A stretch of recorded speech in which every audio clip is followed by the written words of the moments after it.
केंद्रीय वित्त मंत्री निर्मला सीतारमण ने आज बजट पेश किया। इसमें उन्होंने मिडिल क्लास को बड़ी सौगात दी है। सरकार ने नई इनकम टैक्स व्यवस्था में एक तरफ स्टैंडर्ड डिडक्शन की लिमिट बढ़ा दी है, तो वहीं दूसरी तरफ टैक्स स्लैब्स में भी बदलाव किए गए। हालांकि सरकार ने पुरानी टैक्स व्यवस्था में कोई बदलाव नहीं किया है। आइए जानते हैं कि नई टैक्स व्यवस्था में अब कितनी इनकम टैक्स फ्री हो गई है। नई टैक्स व्यवस्था में अब 0 से लेकर 3 लाख की आय पर कोई टैक्स नहीं लगेगा। 3 से 7 लाख की आय पर 5%, 7 से 10 लाख की आय पर 10%, 10 से 12 लाख की आय पर 15%, 12 से 15 लाख की आय पर 20% टैक्स और 15 लाख से ज्यादा पर 30% टैक्स लगेगा। इसके अलावा अब 75,000 रूपए का स्टैंडर्ड डिडक्शन मिलेगा, जो पहले 50,000 रूपए थे। पहले नई टैक्स व्यवस्था में 0 से 3 लाख तक की आय पर अभी की तरह कोई टैक्स नहीं लगता था। इसके बाद 3 से 6 लाख रुपए की आय पर 5, 6 से 9 लाख की आय पर 10%, 9 से 12 लाख की आय पर 15%, 12 से 15 लाख की आय पर 20% और 15 लाख से ऊपर की आय पर 30% टैक्स लगता था। बड़ा बदलाव बीच की 3 स्लैब में हुआ है, जिनमें 1-1 लाख रुपए की सीमा बढ़ाई गई है।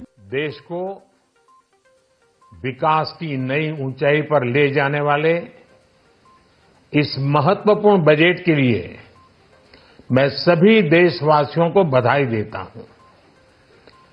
वित्त मंत्री निर्मला सीतारमण जी और उनकी पूरी टीम बहुत बहुत बधाई की पात्र है।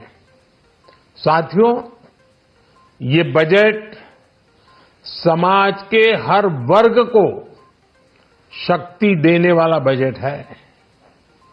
ये देश के गांव गरीब किसान को समृद्धि की राह पर ले जाने वाला बजट है। पिछले 10 वर्षों में 25 करोड़ लोग गरीबी से बाहर निकले हैं।